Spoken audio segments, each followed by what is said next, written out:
I'm here with author Gary Taubes, author of Good Calories, Bad Calories. Welcome. Thank you. I would like to get you to kind of explain your theory regarding weight control. Why is calories in, calories out too simplified? Well, calories in, calories out is sort of obvious. That's what it is. It's a the idea is that if we get bigger, if we get fatter, if we get heavier, we have to take in more calories than we consume. Right. There's just absolutely no doubt about it. If we want to get lighter, we have to expend more calories than we take in. Sure. Absolutely no doubt about it. It tells you absolutely nothing about why you get fat or why you get lean. It's the laws of thermodynamics. That's the way the universe has to work. Yeah. There's no getting around it. Right. But it says nothing about what's a physiological condition of having, excess fat accumulation. So, when I did my research, I just looked back to how obesity was perceived prior to the Second World War and how researchers who study weight regulation in animals perceive how our weight is regulated. And they just said, look, it is regulated. Our body tries to maintain a certain fat mass, a healthy fat mass. And it's regulated just like everything else in the body is by hormones and enzymes and nervous system factors. And if you get bigger, the way they put it is obesity is sort of excess fat accumulation. So you just want to know what regulates fat. Right. And what is that? Well, fundamentally, the hormone insulin. I mean, there are other things involved, but fundamentally, it's the hormone insulin. And insulin secretion is fundamentally regulated by carbohydrates. So if you chronically elevate your insulin levels, you will chronically accumulate fat in your fat tissue. And that's what the problem is. And the thing is, this was, the theory itself was a pre-World War II theory developed by German and Austrian clinical researchers. They vanished in the Second World War. 10 years after the Second World War, a different group of physiologists and biochemists figured out how fat tissue is regulated. And I was about to say no one put it together, but some people did, and they wrote low carbohydrate diet books, and the diet books sold really well. And because it was contrary to conventional wisdom, and because it was counter to this idea that dietary fat gives us heart disease, because if you tell somebody low-carb diet, you're telling them to eat a lot of fat instead, and that's supposed to give us heart disease. The medical community, particularly in the United States, where the funding was, which made it the leading medical research community in the world, came down hard on these diet doctors and basically just said all of this stuff's irrelevant. It's all about eating too much. It's all about not exercising enough. So the hormones that regulate the fat tissue, they're irrelevant? They're irrelevant. And it's funny, when I lecture on this, I say, look, it's 2010. We have a disorder of excess fat accumulation, and people are saying that the actual physiological regulation of fat tissue is irrelevant. Yeah, that's amazing. It's all about your behavior.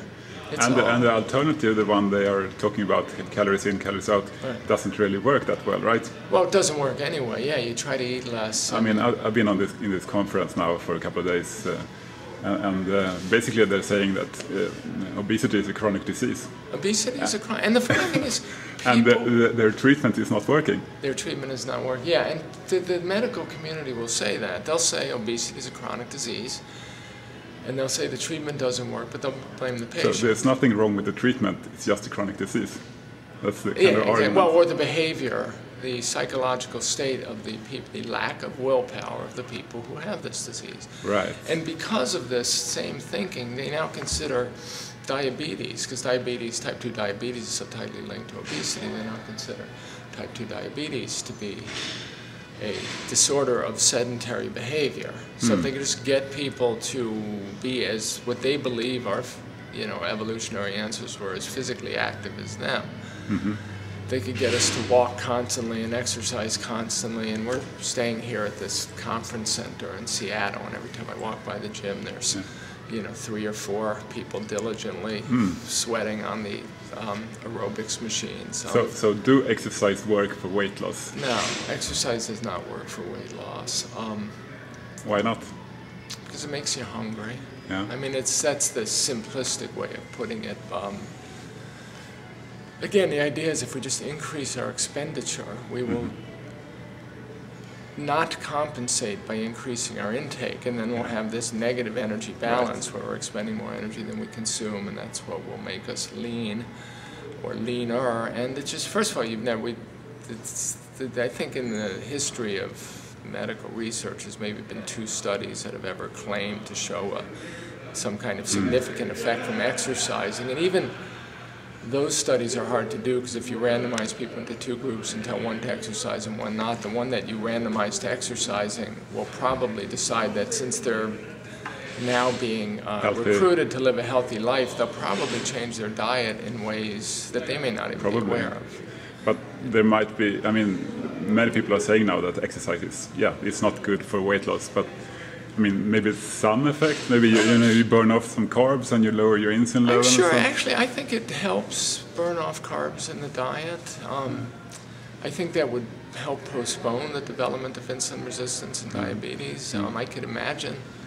Some of the earliest arguments against sugar as a cause of diabetes were that cane cutters, people who worked in sugar plantations cutting down the sugar cane, didn't get diabetes, even though they were being given a ration of what was called plantation sugar, which isn't as refined as the modern stuff we get, but was still sugar, and they also chewed on the sugar cane all day long. Right.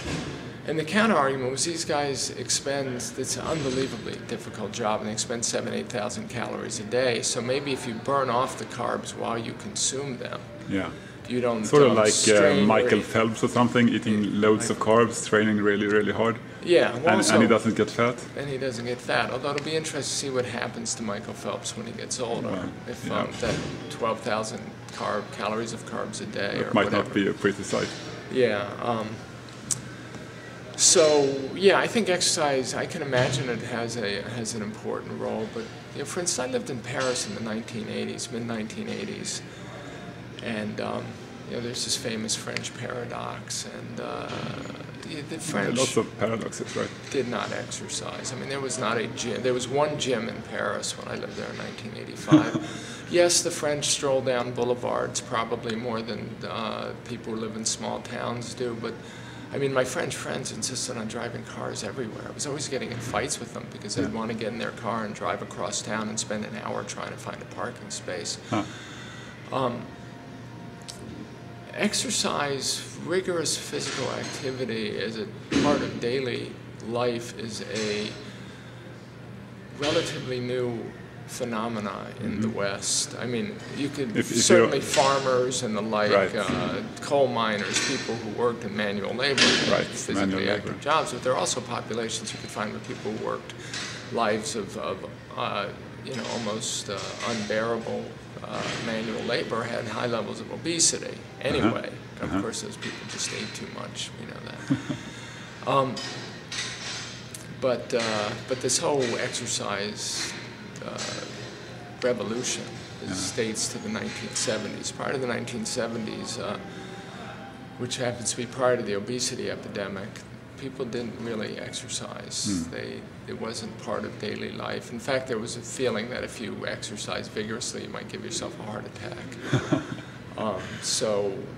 One of the points I make in the book is that the exercise revolution actually happens to coincide in time with the beginning of the obesity epidemic. It predates it by about 5 to 10 years. It's hard to know cause and effect, what's the hen and what's the egg. Well, you have no idea what's cause and effect, but you would think that if exercise made a difference, the fact that we all started to exercise in the 1970s would have prevented the obesity epidemic. But you wrote this book in 2007, and you've been traveling around a lot and lecturing for doctors and other people. What kind of reactions do you get, and do you see any change in these years? Well, in my actual lectures, it depends on the audience. It also depends on how the audience is prepped. For instance, I gave grand rounds at Dartmouth Medical School, and I was introduced by a very well-respected researcher, somebody who might be changing the world. All right. And so I was given the stamp of approval before the lecture that the physicians in the audience should take me seriously. And That's a good thing, eh? Yeah, and they loved me. And I mean, they really bought into the arguments. And it's funny, afterwards, when you give these grand rounds, you get the reviews. And so about 50 reviews come in, and 49 of them are excellent. And one of them was a guy who just gave me zeros straight across the board. He obviously thought I was a complete and utter quack, and nothing I said or did was going to convince him otherwise. Yeah, you must have experienced that a few times. Well, and then what happened is, for instance, I gave a talk at a childhood obesity seminar at USC. I was the last talk of the day, and I was introduced by the organizers as having a journalist who wrote this book, and he held it up and he said, and it's a big book. Yeah, it is a big book. And that was the extent of the introduction, and there, the other expert research, the other, academic research in the audience all left midway through the talk. Because I run long, as I usually do, and at the 45-minute mark, they all got up en masse and left to go outside where they were having, cocktails and hors d'oeuvres of very cheap wine and low-fat cheeses. But the rest of the clinicians in the audience, people who actually dealt with patients, and the dietitians, they tend to stick around, they tend to buy into it, they tend to believe it, because they're the ones who, you can divide the one of the people who actually deal with obese patients, and the people who study obesity, usually in laboratory rats. And the ones who deal with obese patients are exceedingly sympathetic to the fact that there has to be something else going on. And they kind of need something that works better, right? Yeah. They need results. They're not getting them with the conventional wisdom, so they're sympathetic. And the ones who study lab rats, to them, I'm just some journalist who's telling them that they don't know their jobs and that I can do it better. And they don't want to start over from scratch, right? Well, not only do they not want to, they get funded to do it. They really can't do it. Yeah, it's my wife calls it, we all have our shticks, My shtick now is talking about obesity and diet and nutrition, even though my shtick used to be high energy physics. These people, their shtick is whatever they did their PhD theory on. So what you need to do perhaps is get more people to sign up to your shtick. Well, that's what you have to get people to sign up to your shtick. It's a Yiddish word, S-C-H-T-I-C-K. Yeah, but I think you're doing that. Well, I might be, and that's the point. Takes some time, though. There are some very smart bloggers out there now, and like yourself, who are talking about this, who get a lot of viewers. Actually, the weird thing from my point of view is some bloggers out there, I read them, and I think, my God, these people are smart. Like, I can't compete. Why don't you blog? A, I haven't had time. Well, that's a B, good reason. I'm a journalist. I actually get paid to write. So when I'm smart enough to write, I should technically be earning a living because I have children I have to send through college. I will start blogging in the near future. Maybe you can build up an audience and sell more books, though. Well, that's the logic, and that's why I will start blogging in the near looking future. forward to it. Just quickly, you had a lecture yesterday talking about maybe not so much weight, but more disease and cancer specifically, well, this and is where sugar. It gets an interesting story. Yeah, this is where it gets tricky. When you're obese or diabetic or insulin resistant, it increases your risk. It goes along with an increased risk of a whole slew of diseases that are known as Western diseases. Cancer, diabetes, heart disease, gout, arthritis, osteoporosis, dental caries, cavities, Alzheimer's. The list goes on. And the list goes on, and they're called Western diseases because these diseases are far more prevalent in societies that eat Western diets and live Western lifestyles than they are in isolated populations that eat their traditional diets. So, and these diseases also all tend to be increasing in prevalence in the past 30 or 40 years in coincidence with the obesity epidemic. So the idea is, the sort of underlying hypothesis is whatever it is that makes us fatter, either directly or indirectly through the fattening process, causes these diseases, and that includes cancer. Yeah. Not all cancers, but most cancers. And what thing is that? Well, if you really wanted to get, again, the one answer would be refined carbohydrates, starches, and sugars. One answer would be perhaps sugar is the fundamental. Sugars, by which I mean sucrose, table sugar, and high fructose corn syrup. And that would be fructose then, I guess. The difference between starches and sugars. The question is whether fructose alone We don't consume fructose alone. Sucrose, you know, is 50-50 fructose and glucose, and high fructose corn syrup is 55-45. Yeah. Do you get high fructose corn syrup in Sweden? Not in large quantities. We get another form of sugar, 50-50. Which then from beet sugar? It's from beets, yeah, sure, yeah. beets. So that's one of the questions is, I mean, fructose is certainly what differentiates these, you know, they're called caloric sweeteners from starches. Mm-hmm. So the fructose in that sense is probably the factor that, it may indeed be the factor that just initially induces insulin resistance, and by inducing insulin resistance sets off this chain of events that includes fattening. And we don't really know yet. But we don't really know yet. And you can make an argument, as I did in my lecture, that if we didn't have sugars, if we didn't have caloric sweeteners, or if they existed at, say, 1/3 what we eat them today, that we wouldn't have any of these chronic diseases. Then we could eat carbohydrates, other carbohydrates. Yeah, and possibly. We wouldn't get cancer, and we wouldn't get Alzheimer's. I don't know what we would get, and I don't know what we'd die of, which is an interesting That's a good question. Old age. Yeah, but how would it manifest itself? I was just talking to this wonderful physician, Mary Vernon, today, who lives in Kansas and has horses, and she described one of her 25-year-old ponies as walking out into a field this winter and lying down and dying. Right, that's a good thing, eh? That's a good thing. But that's, you know, we don't really have evidence. Well, I guess we'll find out. Those of us who you had a lot of interesting historical anecdotes about you know, people being free from Western diseases before they got our food. What's the most amazing such anecdote, would you say? Most amazing? It's hard for me this time in the morning. Yeah. To think the most amazing. I mean, then no, just give us a good one. You know, you go back and you read the literature, which I did back in the British Medical Journal, The Lancet. The British Empire, while it still existed, had these colonial and missionary physicians scattered all around the world, and they would write into the journals these letters that would usually say something like, I'm the mission officer, mission physician in British Central Africa. I've been working here for 16 years. I've got a native black African population of about 8,000 and a local white population of about 300 loggers and missionaries and traders and their families. And in the 16 years I've been here, I've seen 27 cancers in the white population and 2 in the black population, and those 2 were in, you know, women who were working as domestics in town for the whites. That's pretty amazing. Yeah, and it's just... And you had like tons of those kind of stories. There are hundreds of them, and they're trained in... these physicians were trained in England, or the United States, or Europe. They were smart, dedicated men who wanted to make a difference. They weren't idiots. They knew that the populations they were dealing with were old enough to get cancers. It wasn't that everybody was dying at 30. They would have noticed that. One of these doctors who made this observation was Albert Schweitzer, who won the Nobel Peace Prize in 1953. So, and it's just one of these observations that was kind of forgotten.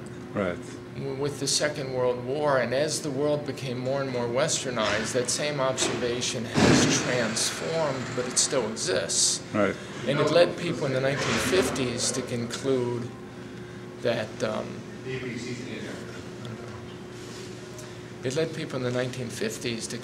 that as much of 70% of cancers in Western societies could be prevented by changes in diet and lifestyle. So if we stop eating sugar and perhaps not as much carbohydrate, would we get no cancers? Well, I hope so. And if I die of cancer, I'm going to be very disappointed. Oh, you are? It's really going to depress me. The question is if you started in time, you know. What's that? If you started to eat low carb in time? Well, that's always one question. I was a smoker when I was younger, so for all I know, I have, you know, incipient lung cancer. So if you get lung cancer, everybody's going to think it's because of the low carb. Oh, you know, if I get, my favorite line about that was from this fellow Blake Donaldson, who said if you get moles in your front lawn, they're going to blame it on your diet, not eating carbohydrates. Of course, yeah. So what's coming up next? You have a new book. I've finished a new book that's going to be called Why We Get Fat. Yeah, the idea is to take the ideas from Good Calories, Bad Calories, which is a very dense book. It's densely annotated. It's hard. It's a hard read. I tried to make it convincing. It's a brilliant book, but it's a hard read. And I never wanted to imply that you had to trust me while you were reading it. I wanted everyone to see the data. Both the lay people would contemplate changing their diet because of this, and physicians and researchers, administrators. So I felt like I had to write that book. Yeah. That's the book that had to be written. Now I want to make it palatable, accessible.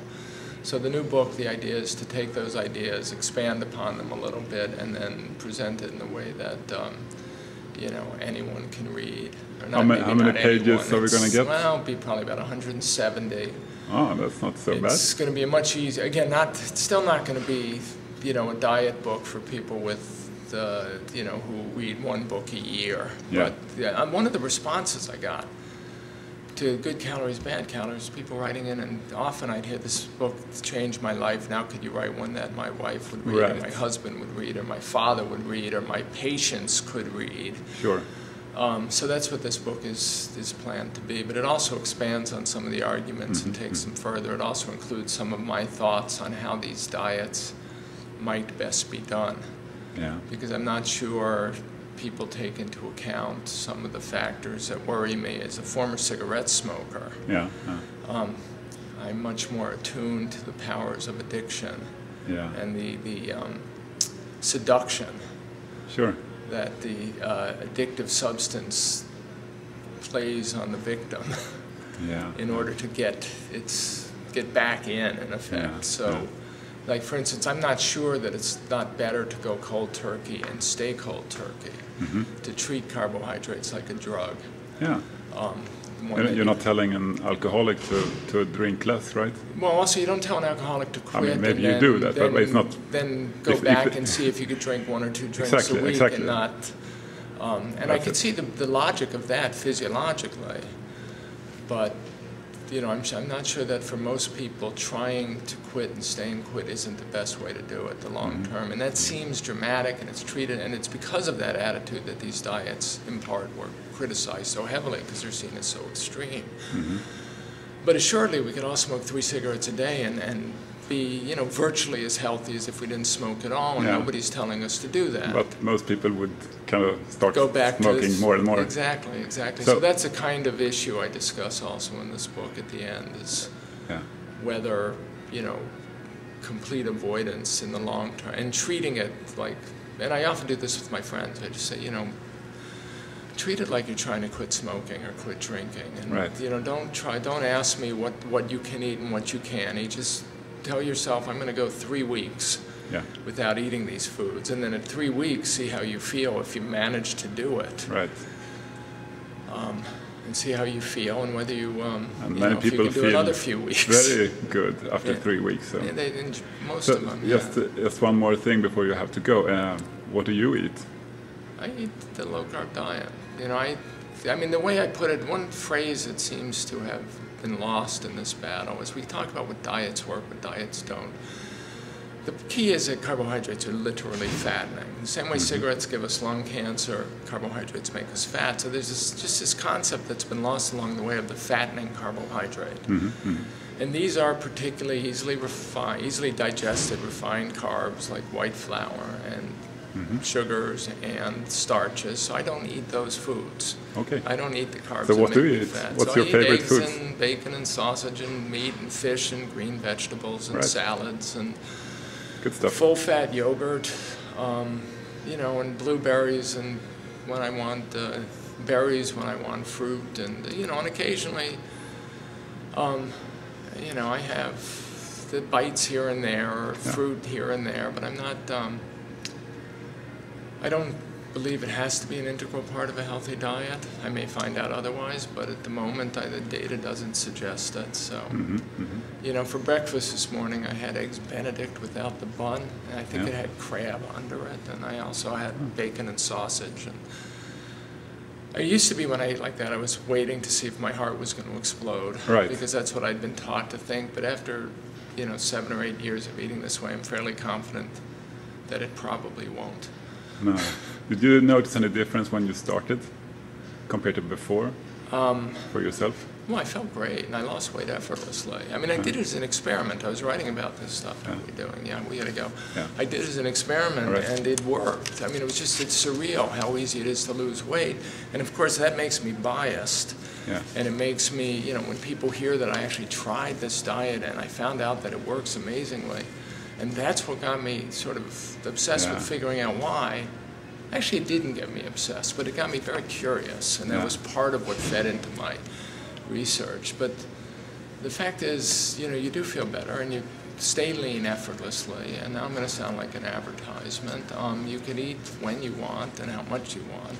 Actually, this morning I had breakfast with Mary Vernon at 7:15. So I had this eggs Benedict with crabs and bacon and sausage. And then I had asked some other friends to join me in the restaurant here at 9, so I had some more eggs because I didn't want them to eat alone. Yeah. Conventional wisdom says I'm doomed. Let's hope we're right. Yeah, well, you don't look like you're doomed or fat yet from all the fatty foods. You can never tell. Thanks a lot for the interview. Thank you, Ann.